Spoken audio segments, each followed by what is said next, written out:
开门啊！他们是机器人！完了！这是只有出生啊！我不想。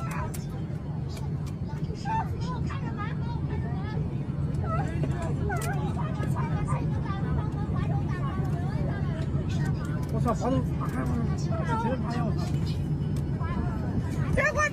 结果，不好意思啊。别着急啊你。不好意思。没事。